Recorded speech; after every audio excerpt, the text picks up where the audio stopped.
ice cream queen of Tanzania. I am the co-founder and general manager of Shule Direct. My name is Jacqueline Sonda. I'm a baker.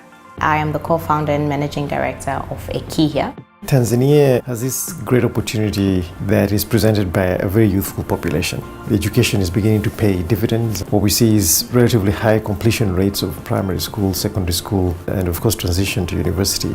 But it's also beset by the same problems of very low levels of formal employment.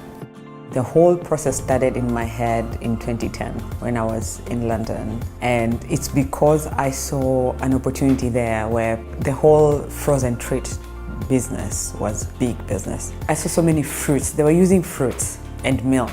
And I figured, we have that at home, so why not do it? Interestingly, my background is in project management. The interest for us was technology, especially the internet technologies. And the idea was, how can we leverage existing technologies to improve access to qualified learning resources for all teachers and students in Tanzania? When I started out, so my first job was in a sales department, taking in orders and doing sales, and I kind of felt like this is not for me. A friend of mine really wanted to start a company, and she had been talking for about 4 or 5 years, and finally in 2014 I was like, okay, let's do this, let's start talking.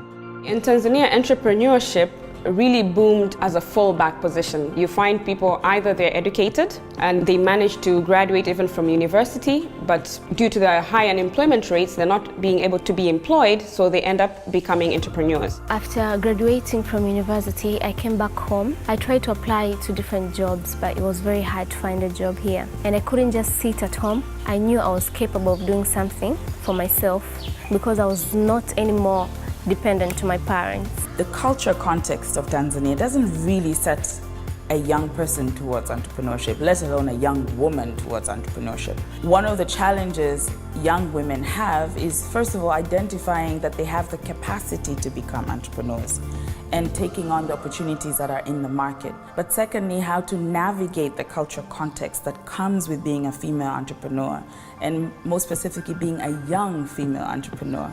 The very core challenge of my business in terms of capital is shown obviously. A local person, like our banks, still don't understand this business, so it's very high risk, it's a greenfield, they don't even go near it. For someone with a bakery, it's something they already understand, they easily get support. Mtu kama mimi, siwezi nikatoka tu mimi kama mimi kwenda benki, unaona? Au kwenda serikalini nikasema mimi naomba mkopo, ushaona? Kama kuna tokea fursa fulani kwamba serikali iangalia kwamba hizi benki ziwakopesha watu wa hali ya chini, ushaona? Kidogo tutakuwa tunaona kabisa kwamba serikali kweli sisi inatuona pia watu wa hali ya chini. Naweza nikasema mabenki hayana msaada kwa sababu yanakuwa na riba kubwa sana. Yanafanya tushuke kimapato. Tunakuwa kama tunawafanyia wao biashara. Socially, people think this is just bound to fail. They can look at you and say, you need to stop doing this and do a job where you get money and then you can come back to your business. I've met a lot of people along the way who would tell me, okay, this is a very nice idea. It's a new product. It can be the next best snack in Tanzania. But your business is still very small. You can't really progress from this. You need first to find money. It doesn't make me feel as if there is that social support for small entrepreneurs. So when you see a young person take on an entrepreneurship idea, support them, encourage them, but also from the authorities and the policy space, be deliberate about making sure that those businesses thrive. 5 years ago, there was no brand called Nello's Gelato in the market. There was nobody teaching ice cream classes. Now we have an award-winning brand, Nello's Gelato, in the market. Here I am. It's because I started.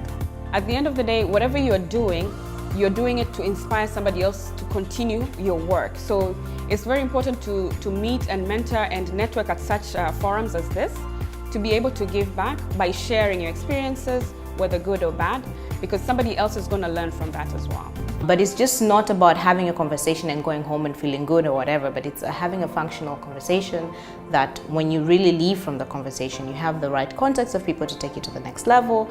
You have seen somebody, if you're in the same level that, okay, I've never been able to access finance, then maybe you need to have a different approach because somebody else wasn't able to access finance, but they did this and they did that and they did that, and they were able to access finance. I didn't have, or still do not have, a lot of money that I would say my business has a lot of money. No, I have started small, but I can see myself growing. That's the main thing for me, progress. So I'll just advise them to start. And if they're very dedicated into it, they will see progress. And that will be their only journey they will need to do. So the future is bright. The aspirations of young people is spot on. What we have to do is to support them to realize those ambitions.